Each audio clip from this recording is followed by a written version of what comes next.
Là, on arrive en fin de série pour cette année, en tout cas. Et ça tombe bien, car c'est aussi la fin du carnaval. Et bon, après tout, c'est que barna quarta-feira, comme on dit dans la chanson brésilienne, non? Alors donc, aujourd'hui, je vais aborder la question des villes de l'Atlantique,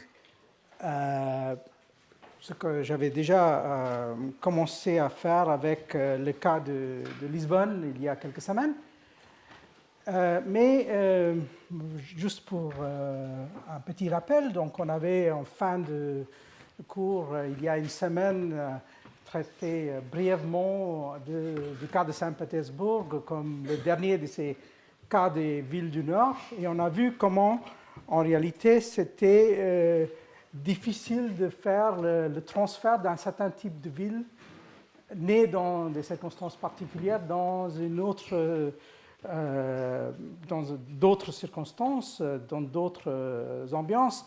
Donc, même si Saint-Pétersbourg a été conçu peut-être comme une ville qui avait quelque chose à voir avec les villes de la Hanse ou les villes néerlandaises que Pierre le Grand connaissait assez bien, comme il avait pas mal voyagé aux Pays-Bas, où il a été entre autres hébergé par Nicolas Witsen, le burgemeester d'Amsterdam.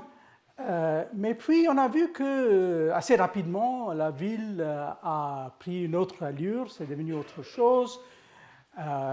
Déjà vers 1750, voilà la façon dont la ville se présente.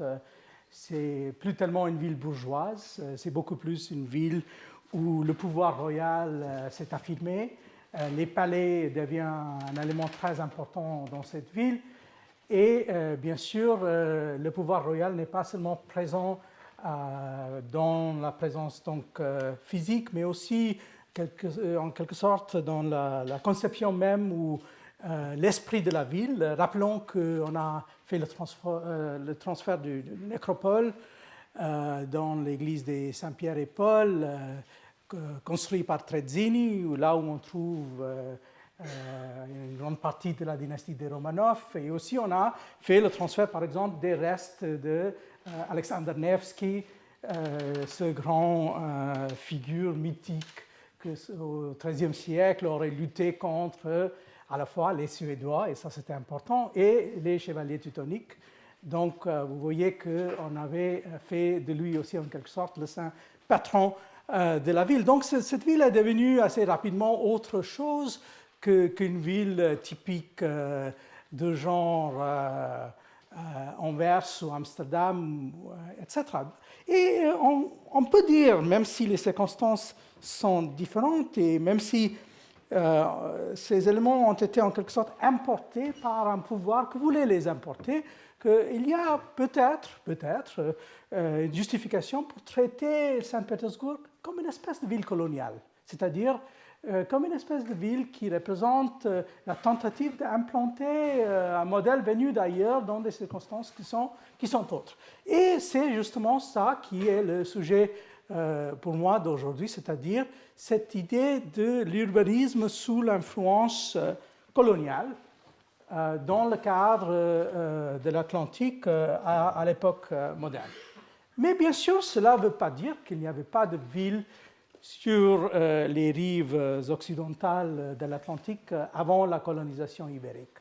On sait qu'il y avait des villes, mais ces villes étaient relativement restreintes dans leur présence, dans le cadre de la Mésoamérique pour l'essentiel, donc en gros entre le Mexique et les Andes. Donc c'est plutôt là qu'on trouve des villes. Il y a quelques débats dans les derniers temps, par exemple, sur les sites archéologiques qu'on a trouvés, je vous donne ça à titre d'exemple, dans le Mississippi, pour savoir s'il y avait peut-être quelque chose qu'on peut qualifier comme des espèces de petites villes déjà là, mais je pense que pour l'instant c'est un peu une exagération de dire qu'il y avait une vraie tradition d'urbanisme aussi loin au nord que ça. Mais bien sûr, il y avait des villes comme ça c'est donc la ville de Mexico, une représentation qui a été hautement débattue parce que c'est une représentation qui nous vient de 1524, donc peu de temps après la conquête. Mais donc, il y a au moins deux versions, deux interprétations extrêmes de cette carte qui vient de l'Allemagne, c'est-à-dire une version qui dit que c'est une représentation totalement fantaisiste de ce qu'était la ville de Mexico avant la conquête, et l'autre qui dit, et qui est soutenu par des gens maintenant spécialistes de la cartographie indigène, qu'il y avait probablement derrière cette carte-là des cartes indigènes. Donc, ce n'était pas une fantaisie, si c'était une fantaisie, ce n'était pas une fantaisie purement européenne en tout cas. C'était une espèce de fantaisie, une coproduction en quelque sorte. Mais si vous regardez cette ville, il y a un certain nombre d'éléments qui sont assez particuliers. Donc c'est une ville qui est construite au milieu d'un lac. Et vous voyez un peu la situation telle que c'était avant la conquête. Et puis, bien sûr, progressivement, on a rempli ces lacs pour faire en sorte qu'on est arrivé à une situation où ce rapport entre l'eau et la terre s'est transformé déjà au XVIe, XVIIe siècle. Et bien sûr, avec tout cela, il y avait aussi la transformation dans des villes qui existaient autour. On sait qu'il y avait cette fameuse triple alliance entre les trois villes que vous voyez ici, de Tlacopan, de Texcoco et de Tenochtitlan, qui a été donc transformée par la suite. Et Tenochtitlan, Mexico, devient donc pas seulement une ville très importante dans la région, mais aussi le siège de la vice-royauté qui est créée par les Espagnols dans les années à la suite de la conquête par Hernán Cortés. Alors donc, on a cette ville-là, c'est une ville soi-disant géométrique, c'est une ville qui a des traits qui sont assez bien définis, assez reconnaissables, et on peut dire à peu près la même chose sur cette autre ville qui est devenue donc la deuxième grande capitale des Espagnols dans les Amériques, c'est donc la ville de Cusco, et donc qui plus tard a été abandonnée à la faveur de Lima. Mais là, vous voyez encore, ça c'est Cusco comme c'est dépeint à la fin 16e, début 17e. Et vous voyez encore une fois cette forme extrêmement régulière. Et encore une fois, on peut se demander, est-ce que cette forme, c'est vraiment la forme originale ou non? Et il semble que non. Il semble qu'en fait, au moment de la conquête, la ville de Cusco avait une toute autre forme qui se ressemblait peut-être plus au symbolisme d'un animal. Et puis, ça a été refait et redessiné en quelque sorte pour prendre ce genre de forme. Et justement, c'est cette forme-là qui pose une première question sur laquelle je vais m'attarder un peu. Alors donc, vous voyez qu'il y a une espèce de cliché sur les villes espagnoles aux Amériques. Et ça, c'est autour de l'idée que ce sont des villes géométriques qui suivent ce qu'on appelle la traza. Donc, cette espèce de forme carrée ou rectangulaire, et où il y a en plus une notion que le pouvoir réside au centre, c'est-à-dire là où il y a le capitaine ou là où il y a l'église principale, s'il y a la chambre municipale, c'est là où ça se trouve. Et puis, les gens importants se trouvent autour de ce centre. Et puis, plus loin on est de ce centre, moins important qu'on est dans la hiérarchie sociale. Bon, même si, bien sûr, il y a quelques exceptions. Par exemple, c'est sûr et certain que les grandes maisons du centre de la ville souvent aussi ont des esclaves ou d'autres personnes considérées comme étant de basse condition, mais qui habitent quand même le centre de cette ville. Et c'est donc un peu une espèce de cliché de l'urbanisme américain. On va parler sans cesse de ça comme l'idée principale, le trait principal de ces villes hispano-américaines ou latino-américaines. Là, vous voyez la Havane. Donc, même genre de trait, ce système carré. Vous voyez que c'est vrai qu'avec le temps et avec bien sûr quelques changements qu'il faut faire à cause de la cartographie, c'est pas parfaitement carré, mais néanmoins on est dans un cadre qui est tout à fait reconnaissable. Et il y a bien sûr le problème qui se pose de savoir si c'est à l'origine de la ville américaine d'aujourd'hui. C'est-à-dire, vous voyez, si vous regardez la ville typique américaine, les clichés de la ville américaine, il y a toujours ces rues qui portent des chiffres, First Street, Second Street, Third Street, et ainsi de suite, et First Avenue, Second Avenue, Third Avenue. C'est un peu comme ça que ça marche dans toutes les villes américaines. Alors, il faut revenir sur la question des origines de cette notion. Alors là, on a l'avantage d'avoir une réflexion d'ordre assez général de la part d'un géographe assez connu, qui est Jean Tricard, qui a écrit un article qui est resté un article de référence sur lequel on a pas mal débattu. C'est un article qui s'appelle donc « Quelques caractéristiques générales des villes latino-américaines ». Maintenant, ça fait à peu près 50 ans qu'il a publié cet article, mais ça garde quand même une certaine importance. Voilà donc ces propositions avec lesquelles il commence. Malgré l'importante diversité des villes latino-américaines, et notons, il dit latino-américaines, et pas hispano-américaine. Donc, c'est une petite différence, mais c'est quand même une différence et ça vaut la peine de souligner, présente entre elles un certain nombre de traits communs qui en font une véritable famille urbaine comparable à celle des villes méditerranéennes ou africaines, par exemple. Déjà, c'est un contraste sur lequel il faut revenir. Elles le doivent à des racines historiques semblables, celles de la colonisation espagnole ou portugaise, donc il est en train, bien sûr, de mélanger les deux, à une évolution économique identique pendant la période coloniale et depuis à des structures sociales analogues liées à ce passé lointain et plus récent. Donc il continue. Il nous semble que c'est à ses origines qu'il faille faire remonter certaines caractéristiques au milieu urbain latino-américain. L'uniformité de plan de toutes les parties anciennes des villes, que l'on trouve d'ailleurs encore dans bien des extensions nouvelles, plans en damier, vous voyez, de lotissement avec les quadras uniformes orientés en fonction des côtés de la place centrale, Plaza Mayor, Plaza de Armas, Plaza Matriz, etc. Deuxièmement, le rôle exceptionnel dans le plan et dans la vie urbaine de cette place centrale, déjà apparent, il dit, en Espagne et au Portugal, mais encore accentué. L'église principale, les bâtiments administratifs essentiels l'abordent toujours, siège de gouvernement, mairie, etc. Une ville qui ne possède pas une place centrale carrée de ce type, comme Tacna, Pérou, n'est pas une vraie ville. Il ne peut prétendre à un prestige municipal complet. Par contre, d'autres villes tirent leur orgueil de la beauté de ces places, jalousement conservées, avec des magnifiques balcons et de nobles arcades. Il faut vraiment arriver dans des régions sauvages et perdues pour ne pas trouver un jardin public bien soigné sur cette place centrale, ou encore avoir affaire à ces agglomérations spontanées nées de circonstances favorables le long d'une route auprès d'une mine sale et désordonnée auquel tout latino-américain bien né répugne à donner le nom de ville.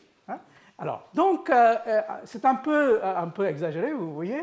Et d'ailleurs, si on regarde l'article, c'est intéressant parce qu'il y avait un débat dans le cadre de la présentation de l'article où il y avait des sociologues, des historiens comme Chevalier, etc., qui ont réagi, qui ont essayé de nuancer cette façon de voir les choses un peu trop affirmative peut-être. Mais alors, il y a déjà une série d'objections qu'on peut soulever.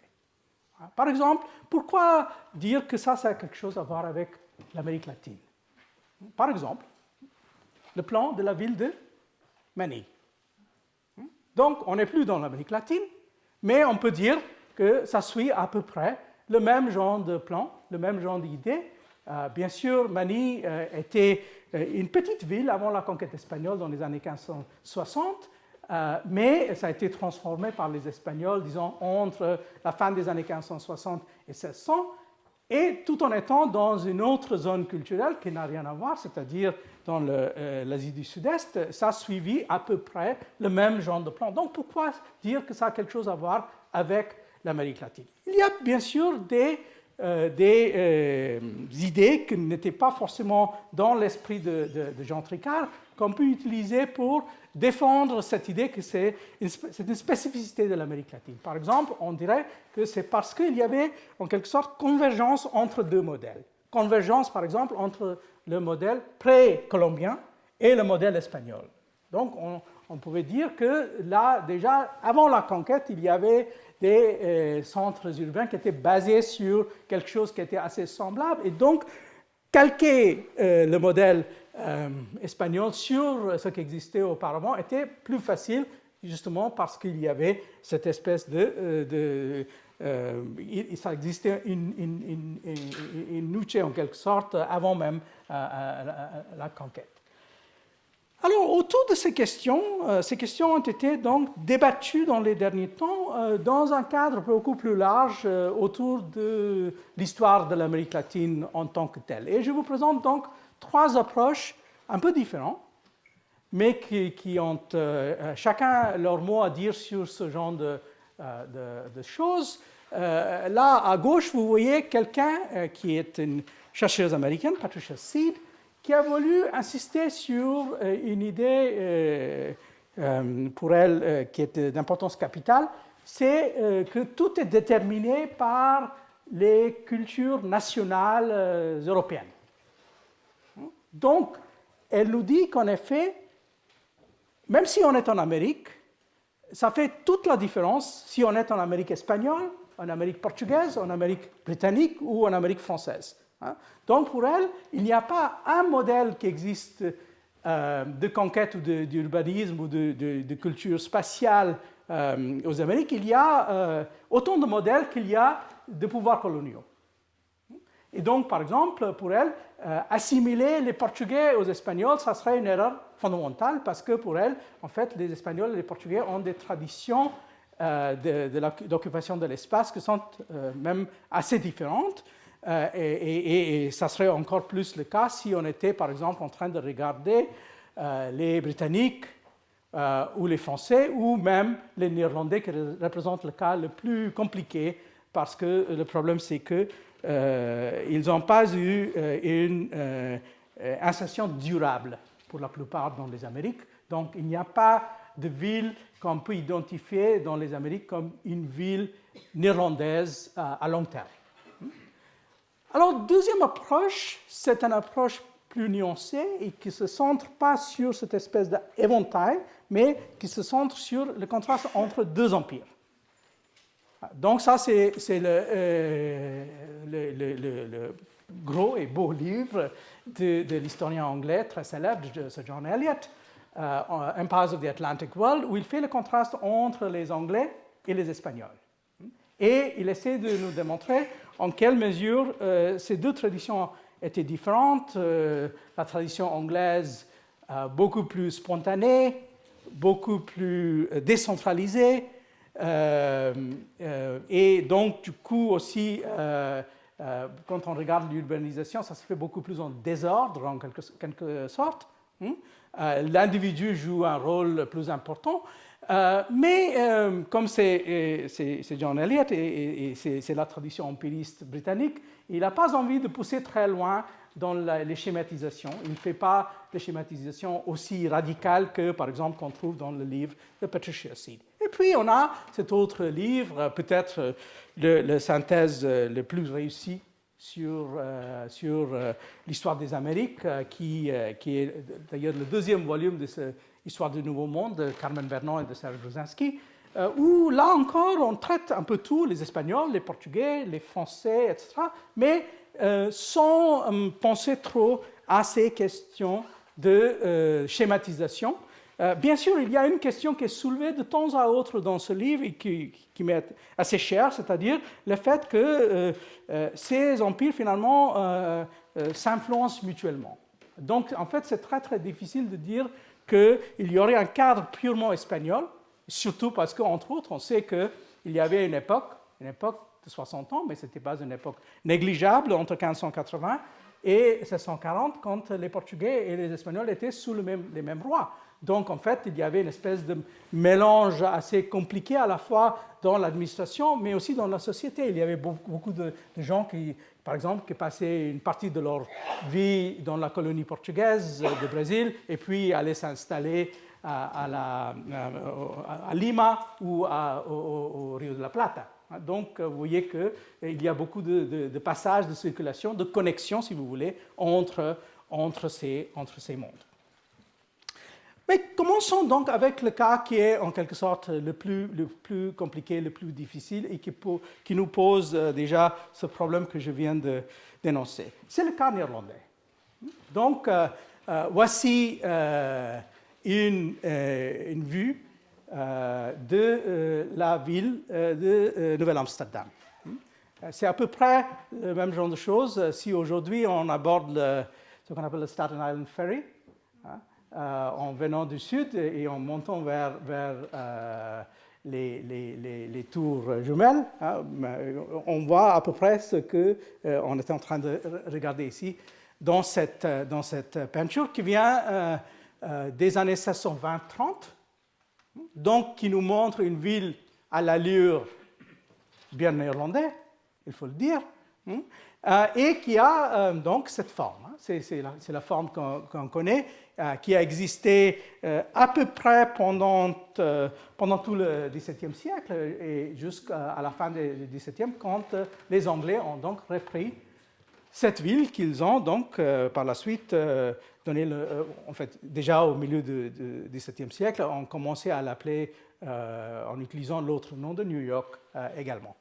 Donc vous voyez ici la forteresse, qui correspond plus ou moins à ce qu'on appelle aujourd'hui Battery Park, et puis la ville qui va jusque-là en utilisant de l'eau. Il y a le canal que vous voyez ici, et puis ça c'est la fin de la ville. Bien sûr, aujourd'hui la ville est un peu différente parce qu'on a récupéré de la terre ici, mais tout de même l'importance de cette muraille c'est donnée par le fait que c'est la rue qu'on appelle justement Wall Street. Donc, c'est justement là où on arrivait à la fin de la ville néerlandaise. Alors donc, ça c'est une ville qui a l'air d'une espèce de transplantation. Il n'y avait pas d'urbanisme dans ce lieu. Mais est-ce que, en quelque sorte, le New York tel qu'on le trouve au XVIIIe siècle est marqué par ça? Oui et non.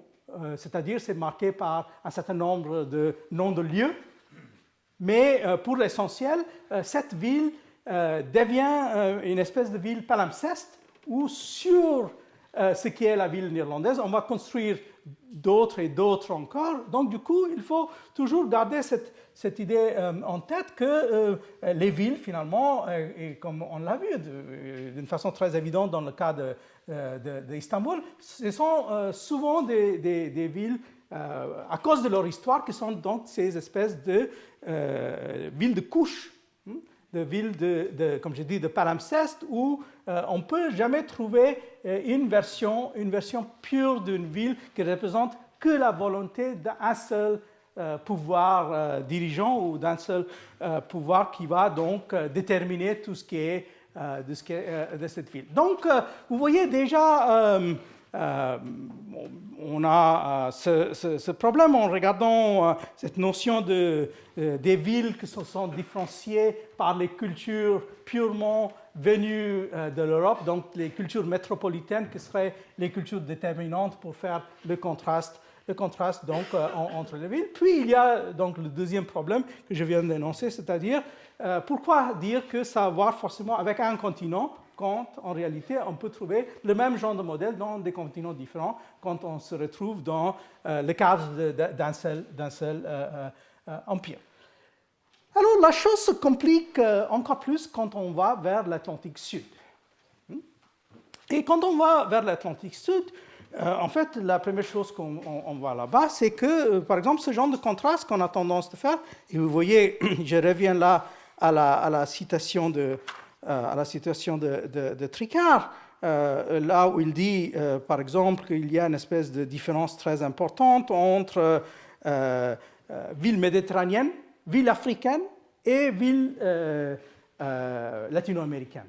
Et là, justement, je vous pose la question par rapport à ce contraste entre ville africaine et ville latino-américaine.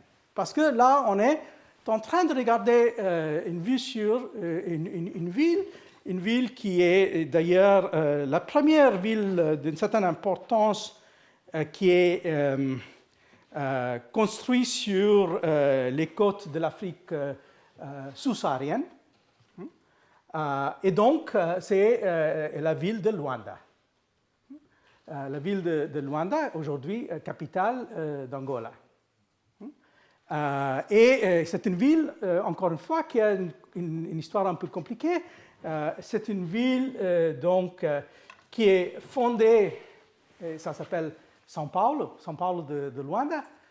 C'est fondé en 1576 par Paulo Dias de Novaes, qui reçoit cette ville donc, comme faisant partie de la capitania qu'il reçoit donc du roi Sébastien de Portugal, qui va donc fonder cette ville, on l'appelait plutôt Povoação au départ, parce qu'il fallait avoir une reconnaissance officielle pour être nommé une ville, et cette reconnaissance officielle vient 30 ans plus tard, en 1605, quand Luanda va recevoir donc ce statut officiel. Ce statut officiel qui va avec la création d'une chambre municipale, une caméra municipale, mais aussi avec toute une série d'autres institutions qui sont assez typiques de l'urbanisme portugais, c'est-à-dire avec la chambre municipale, il faut bien sûr avoir une série d'églises, dont une église principale, et puis il faut avoir cette institution bien ibérique et surtout portugais qui s'appelle Santa Casa de Misericórdia.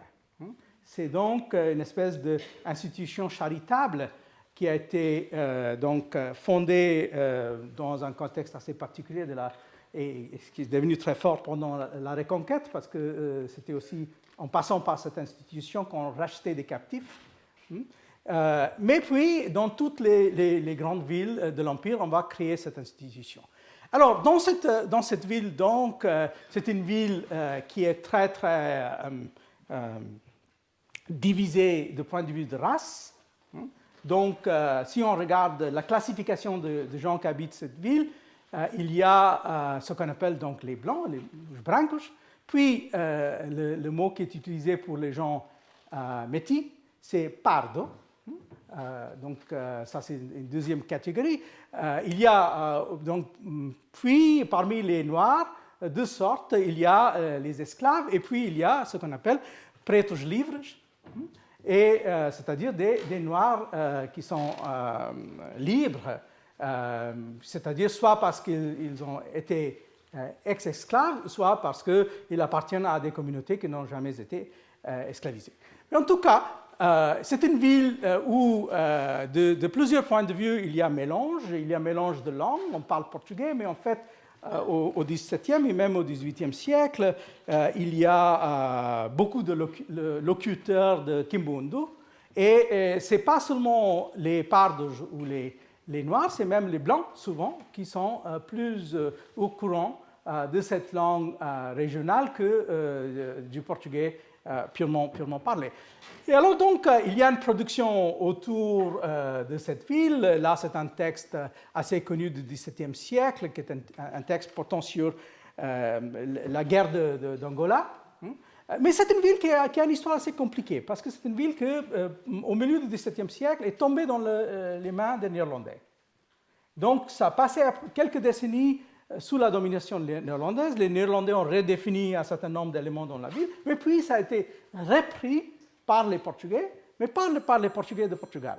En fait, cette ville a été reprise par une expédition montée par les Portugais du Brésil. Donc, en fait, c'est quelque chose qui se fait dans un contexte, si vous voulez, intercolonial. Alors, donc, vous voyez un peu la forme de cette ville. Ça n'a rien à voir, mais rien à voir avec les villes de genre carré, comme on a vu. C'est une ville qui suit plus ou moins la topographie. On a la forteresse ici, au bout de cette espèce de péninsule, et puis on a ça, et puis en grimpant un peu sur les collines, en fait, il y a deux villes. Il y a la ville d'en bas, il y a la ville d'en haut, qui suit un peu, justement, cette logique d'altitude entre les différents niveaux. On voit ça plus clairement ici. Ça, c'est un peu plus tardif, bien sûr, mais on voit encore plus clairement ici. La ville, comment ça se présente. Ici, c'est en fait à partir de la forteresse, et puis la ville qui suit un peu cette espèce de courbature, et la ville d'en bas et la ville d'en haut. Il y a un certain nombre d'éléments qui sont reconnaissables. On les voit ici aussi, par exemple, le palais du gouverneur, il y a puis la grande église, etc. Mais en gros, c'est une ville...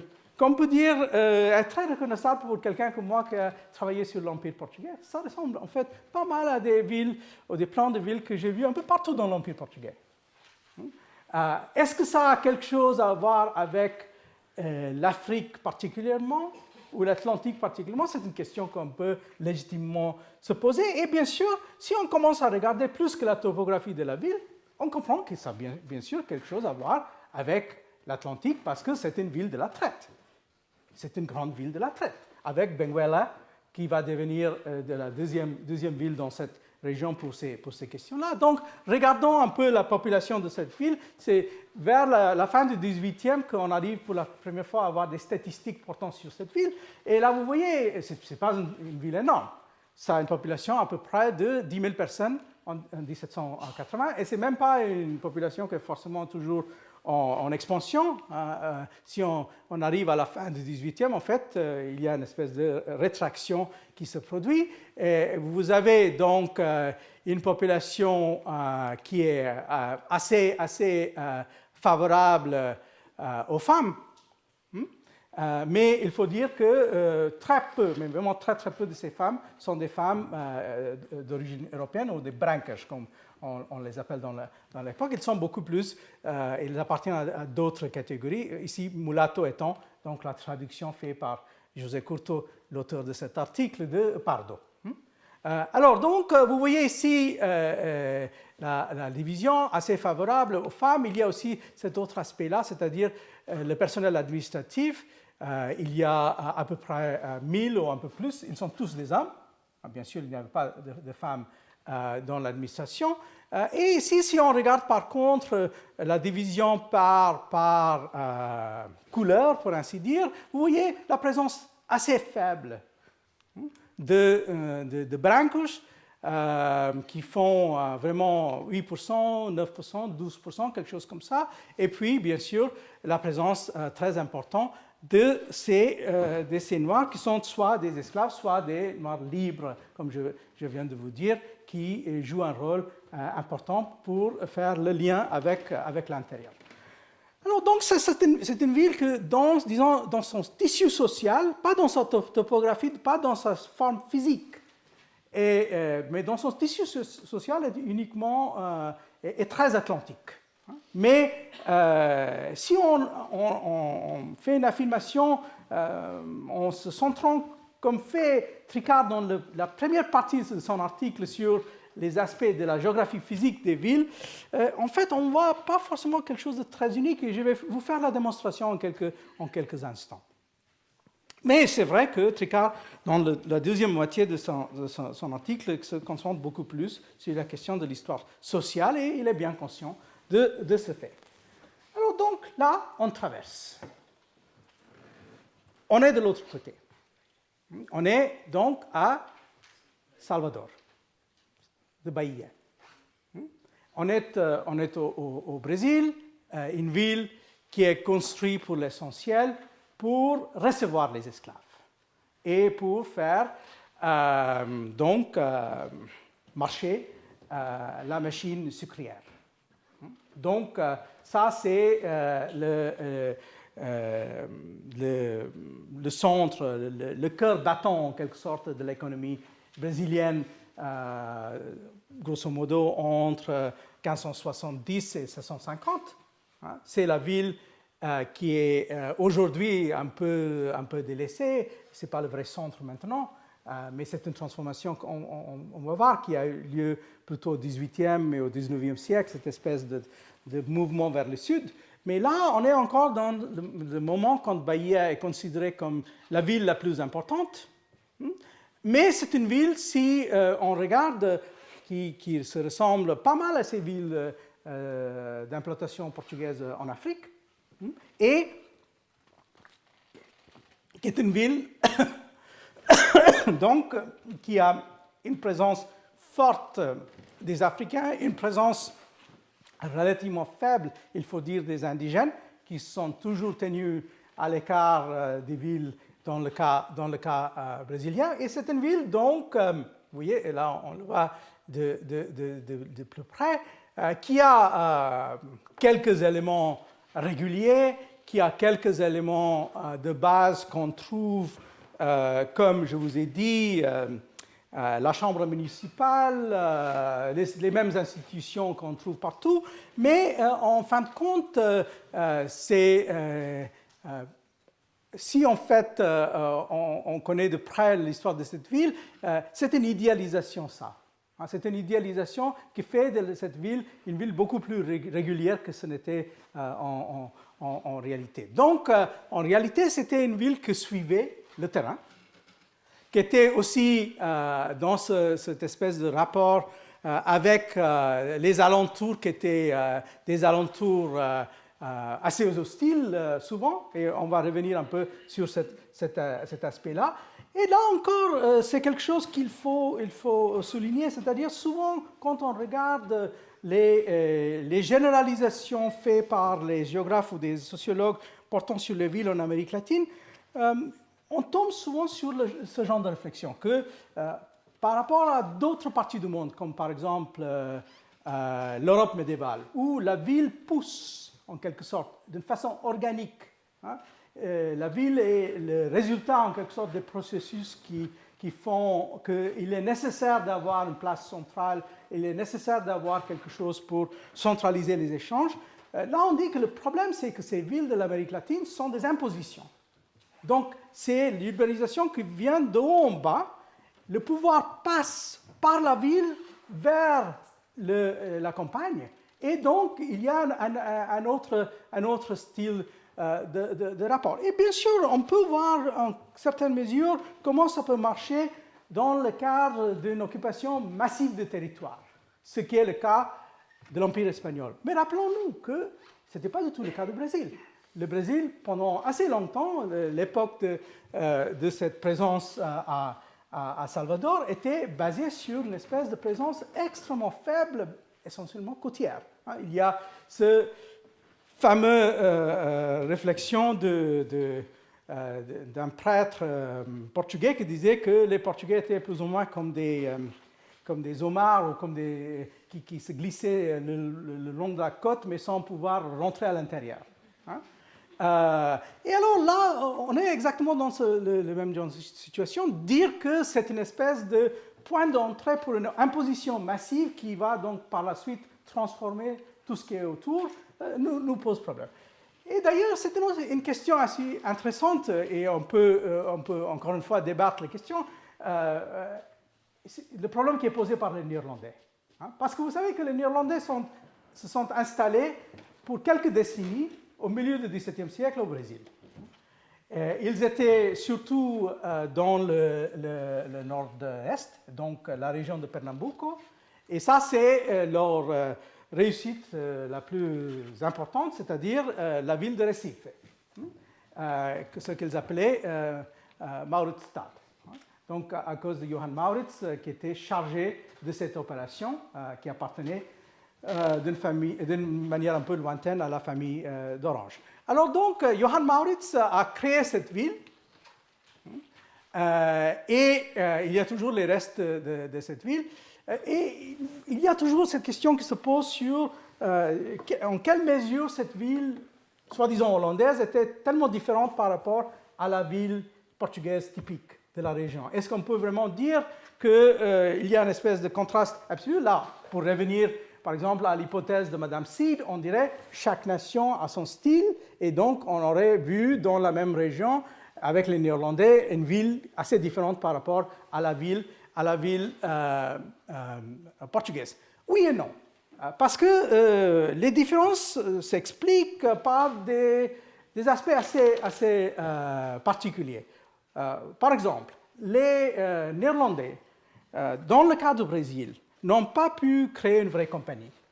Ça posait problème, parce que tout l'argent allait pour l'essentiel dans la compagnie asiatique. Et comme ils n'ont pas pu créer une vraie compagnie, ils ont en fait imposé sur leur possession brésilienne un modèle qui était un modèle très étatique. Donc, en fait, ça fait la différence entre le Brésil néerlandais et l'Asie néerlandaise et la ville de Nouvelle-Amsterdam. C'est-à-dire, c'est là, dans le cas du Brésil, qu'on a une présence qui est le plus centralisée. Et ça, c'est aussi parce que Johann Mauritz, qui se prenait pour un grand seigneur, en fait, s'est comporté exactement comme ça. Il a même amené une espèce de cour au Brésil. Ça a quelques avantages pour nous parce qu'il a aussi amené des grands peintres avec lui, on le sait. Il y a les deux qui sont les plus connus, qui sont Franz Post et Albert Eckart, mais il y avait aussi ce troisième, moins important, mais assez intéressant, qui s'appelle Zacharias Wagener. Il était allemand d'origine, qui nous a laissé un certain nombre de peintures des alentours de Mauritsstadt, où on voit des éléments qui semblent bien néerlandais parfois, mais aussi il présente une ville où donc, les esclaves dominent une grande partie de la ville, et où il y a donc, encore une fois, dès qu'on rentre dans le tissu social de la ville, on est dans un cadre qui est typiquement atlantique pour beaucoup de choses.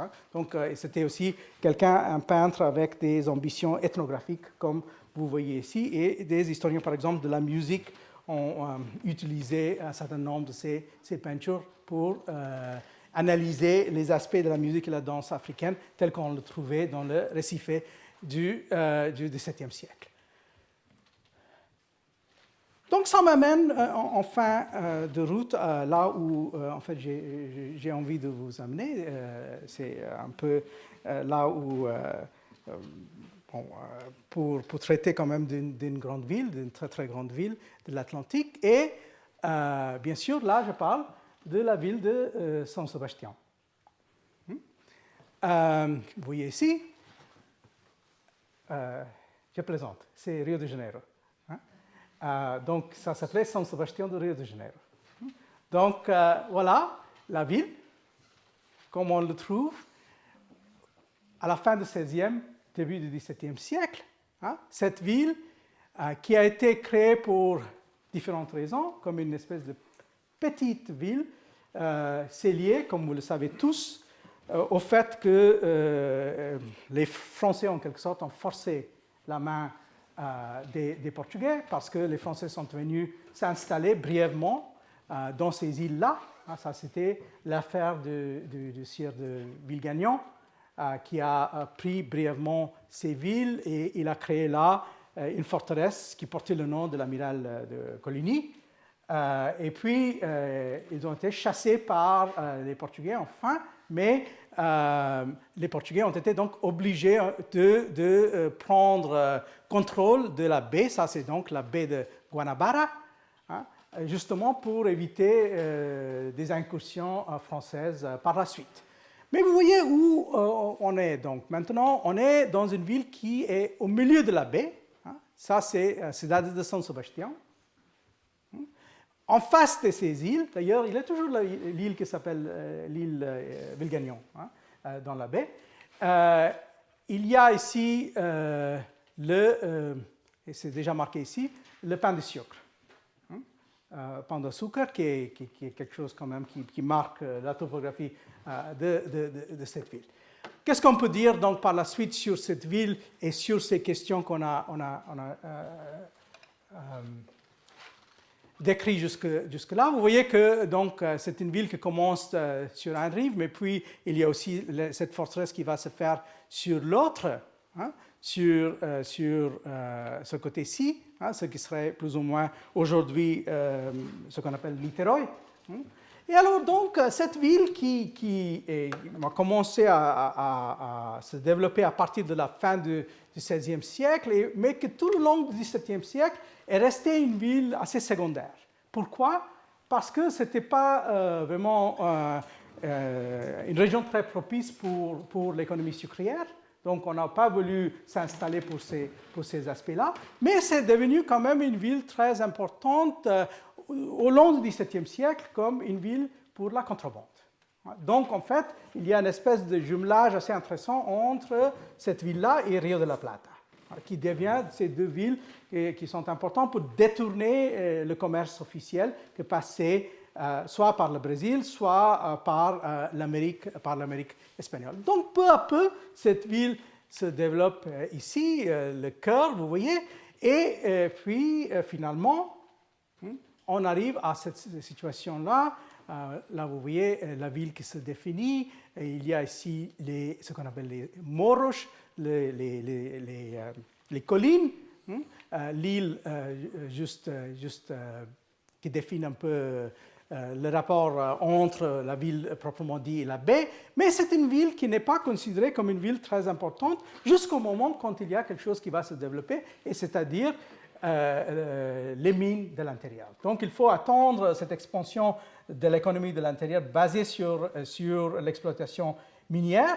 Et puis, maintenant, on voit, et là, on est au milieu du XVIIIe siècle avec le voyageur James Forbes, qui par la suite est allé en Inde et qui nous fait ce beau dessin donc de Rio comme il l'a trouvé. Mais là, vous voyez toujours, c'est the city of Saint Sebastian. C'est la ville de Saint-Sébastien de Rio de Janeiro. Mais qu'est-ce qu'il nous dit, Forbes? Il dit qu'en effet, Saint Sebastian, the capital of Rio de Janeiro, is a large city with numerous churches, convents, and nunneries, but the manners and customs of the inhabitants are neither pleasing nor interesting. Pride, poverty, indolence, and superstition are the prevailing characteristics of these degenerate Portuguese, and seem to have entirely extinguished the noble virtues of their ancestors. Et donc, il parle de la cruauté, de la traite, etc. Mais puis il dit que les églises sont splendides, the splendor of the churches, the pompous ceremonies of the Romish worship, et ainsi de suite. Mais il dit que même si c'est une ville où on trouve tout en abondance, les viandes, les poissons, ça les laisse plutôt indifférents. Parce que c'est une ville qui n'est pas vraiment à son goût. Alors, il faut dire que c'est assez typique d'un Anglais de cette époque-là de faire comme si tous ces problèmes ont à voir avec les Portugais. Tandis que s'il avait été, par exemple, à Charleston, il n'aurait pas trouvé une économie esclavagiste plus tendre. Mais là, il fait comme si c'est la dégénération des Portugais qui sont allés dans les tropiques et qui sont devenus de plus en plus sauvages et ainsi de suite. Mais il souligne quand même le fait que l'économie, par exemple, dépend de ces mines. Neither could I obtain much information about the gold and diamond mines for which Brazil is celebrated, parce qu'il était tenu un peu à l'écart de tout cela et on ne voulait pas que les étrangers rentrent dans l'intérieur. Alors, ce qu'on voit donc, c'est que finalement, cette ville de Rio devient importante un peu malgré l'effort des Portugais.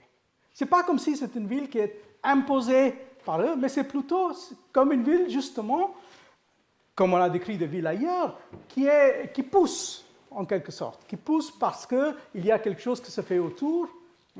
Et il y a le transfert qui se fait parce que l'économie du Nord, qui était autrefois plus importante, devient moins importante. Et cette économie-ci, pour reprendre la fameuse expression de João Lúcio de Azevedo, on passe de ce cycle de sucre vers le cycle des diamants et d'or. Et puis, il y a donc le résultat de ce passage. Aussi, le sucre en tant que produit dans le marché international perd son importance quand on arrive à ce moment. Et donc, en quelque sorte, la raison pour laquelle, éventuellement, Rio de Janeiro devient le centre du gouvernement, là où les vice-rois vont s'installer, c'est moins le résultat d'une espèce de volonté à partir d'un centre, et plus le résultat, en quelque sorte, des choses qui sont un peu en dehors du contrôle de l'Empire et de ses maîtres. Hein. Mais là encore, c'est aussi intéressant de voir qu'on est dans un cadre physique qui se ressemble beaucoup à des cadres qui sont souvent choisis par les Portugais. Donc vous voyez, on est toujours dans une espèce de région assez limitée. Et puis, derrière, il y a les montagnes qui posent limite, mais qui posent problème aussi. Et on va voir dans un instant pourquoi ces montagnes ont posé problème. Donc, c'est une ville qui va occuper une espèce de terrain assez limité, qui pose aussi des limites pour son expansion physique, sauf si on a envie d'avancer vers l'océan, ce qu'on n'a pas très envie de faire. Et ça, c'est très important de se rappeler, parce que les endroits qui sont considérés comme les plus chics aujourd'hui, comme autour de Copacabana, ou Ipanema, ou Leblanc, étaient totalement déconsidérés au XVIIe, XVIIIe siècle. Ce n'étaient pas vraiment des endroits où on avait envie d'aller s'installer, et avec quelques résultats très intéressants. Alors, donc, vous voyez comment ça se développe, mais peu à peu, cette ville devient de plus en plus intéressante, de plus en plus importante. Hein. Là, on est donc, on arrive vers la fin du 18e. Vous avez un peu les chiffres comparés. Hein. Donc, vous voyez que là, Salvador et Rio sont à peu près à égalité. Il n'y a pas d'autre ville au Brésil qui fait vraiment concurrence à ces deux. Mais puis, à la fin du 18e et début du 19e, pour des circonstances sur lesquelles je vais revenir dans un instant, finalement, c'est Rio qui va devenir de plus en plus important et Salvador va perdre en importance, devient en quelque sorte la deuxième ville. Et puis, il y a São Paulo qui aussi est en train de faire son expansion. Alors, bien sûr, si on fait la comparaison avec les grandes villes de l'Amérique espagnole, la ville de Mexico est beaucoup plus grande, hein, et qui reste quand même un peu plus grande pendant le début du 19e siècle. Lima reste assez respectable, mais il y a aussi cette espèce d'expansion des villes moyennes dans l'Amérique espagnole, telles Puebla ou Guadalajara, etc., qui donnent donc une espèce de densité à l'urbanisme de l'Amérique espagnole, qui n'est pas le cas de la colonie brésilienne. Mais bien sûr, les choses vont encore plus loin, on le sait, au début du 19e siècle. Et c'est parce que, pour une raison assez simple, c'est parce qu'en 1808, au milieu des guerres napoléoniennes, la cour va déménager de Lisbonne et va arriver donc à Rio. Et ça donne encore une espèce de coup de pouce assez important au développement de cette ville. On va faire une petite transformation en définissant donc cette espèce de place qui devient, vous voyez, ça suit de très près le modèle du Terreiro do Passo. Donc là, on calque ça sur Lisbonne parce qu'il n'est pas suffisant d'avoir une ville comme ces villes étaient des vice-royautés, etc. Il faut donner à cette ville une autre structure, mais ça va changer juste une partie de la ville. C'est autour du palais. Mais pour le reste, la ville reste plus ou moins le même genre de ville que ça a été au XVIIIe siècle. Une ville donc, qui commence à prendre la forme qui est reconnaissable pour nous aujourd'hui.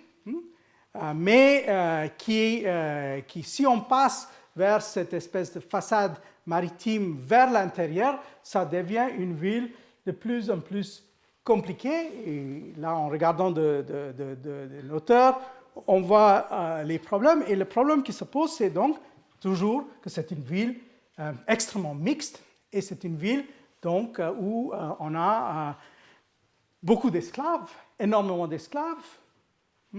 Ça, ce n'est pas les esclaves qui sont sur le point de départ comme à Luanda, c'est les gens qui sont sur le point d'arriver. Vous voyez que les esclaves ici forment une partie relativement importante, presque 50% de la population. Il y a donc 36 000 par rapport à 43 000 qui sont des gens libres. Et c'est une ville qui devient de plus en plus une ville qui est considérée comme une ville de désordre.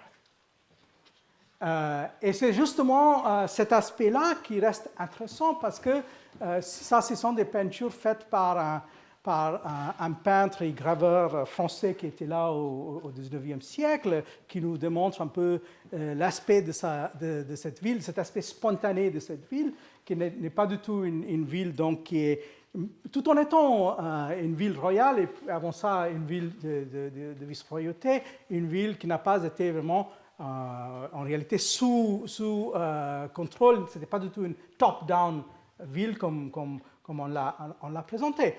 Et là, vous voyez un peu la géographie qui a été présentée par un certain nombre de recherches des derniers temps. Et ça, si vous voyez, les petits triangles et les autres centres sont ce qu'on appelle les quilombos. Alors, les quilombos sont quoi? Ce sont des centres de marronnage. Et donc, dans cette ville même, il y a là la cour et il y a le centre de l'administration, mais tout autour, il y a donc ces espèces de centres de marronnage, déjà présents au XVIIIe siècle, mais de plus en plus présents tout le long du XIXe siècle, jusqu'à la fin de l'esclavage, qui dure assez longtemps au Brésil, il faut le dire, jusqu'à la fin des années 1880. Plus long qu'aux États-Unis, par quelques décennies quand même. Et alors, donc, si vous regardez qui sont ces esclaves, vous avez quelques idées ici. C'est assez intéressant de voir. Donc, une grosse partie, ça, c'est des gens qui viennent de l'Afrique centrale. Mais ce qui est un peu plus surprenant, c'est qu'il y a plus de gens, à peu près 11 ou 12%, qui viennent de l'Afrique orientale. Et en fait, il y a plus d'esclaves d'Afrique orientale au début du XIXe siècle que de l'Afrique occidentale, techniquement dit. C'est-à-dire, le gros morceau, c'est l'Afrique centrale, Angola et les régions autour, puis viennent les gens de l'Afrique orientale, puis viennent les gens de l'Afrique occidentale. Et on peut aussi voir un peu la division. Il y a des gens de Congo, d'Angola, et ainsi de suite, qui font ce partage. Il y a la question qui a été posée, et ce n'est pas ma place de répondre à cette question, mais c'est une question qui reste néanmoins intéressante. Il y a un livre qui est sorti il y a peu de temps, il y a quelques années, qui s'appelle Des quilombos aux favelas, pour en fait tracer s'il y avait une espèce de lien en quelque sorte entre ces deux espaces dans cette ville. Et bien sûr, on ne peut pas tracer ça très directement, parce que vous savez que un des quilombos les plus importants du XIXe siècle, en fait, était à Leblon, aujourd'hui considéré comme un des quartiers les plus chics de Rio de Janeiro. Mais il y avait quand même ce rapport entre les collines et la ville en bas, qui était un rapport qui continue à définir un peu l'espace social et les espaces d'exclusion et d'inclusion dans cette ville, qui est en quelque sorte toujours présente et qui structure la vie de cette ville. Bon, je ne pouvais pas m'empêcher de vous montrer au moins une scène de carnaval. Mais j'arrive là à une conclusion assez rapide. Donc on a commencé il y a quelques semaines justement avec Max Weber et sa vision de la ville. C'est une vision, il faut le dire, pas européocentrée, mais très centrée sur le vieux monde. Donc il avait quand même des réflexions sur la Chine, sur l'Inde, un peu sur le monde islamique, mais surtout, bien sûr, le monde romain. Et dans cette vision des choses, bien sûr, les endroits tels que l'Atlantique, le Nouveau Monde, n'avaient pas un rôle à jouer. C'est une question qui a été soulevée par d'autres sociologues par la suite, mais on est toujours en train de lutter un peu contre cette vision un peu trop téléologique, trop trop unique de l'évolution des villes qui vient de la tradition weberienne. Bien sûr, depuis le départ, il y a eu des contestations même parmi les sociologues. Si on regarde les écrits de quelqu'un comme Georg Simmel, il a une vision de la ville qui est tout à fait autre que Weber. Il a une vision beaucoup plus négative. Il ne pense pas du tout que c'est la ville où on respire l'air de la liberté. Alors, bien sûr, si on regarde les villes de l'Atlantique qu'on a étudiées aujourd'hui, il serait assez osé de dire que ces villes respiraient l'air de la liberté. Et il ne faut donc pas faire de ces villes des exceptions, ou faire comme si c'est des villes qui sont des aberrations. En réalité, ces villes ont beaucoup plus à voir avec les villes dans le monde que nous vivons qu'une espèce de vision idéalisée des villes. C'est vrai, et ça a été dit, que parfois, si on fait le contraste entre les sociologues et les historiens ont trop tendance de généraliser et les historiens ont un peu trop tendance d'accumuler. Si vous regardez ce livre, par exemple, c'est un cas assez important de l'accumulation des exemples sur les villes.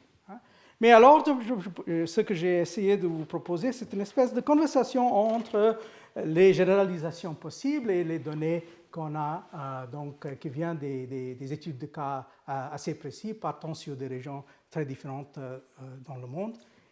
Et voilà. Merci.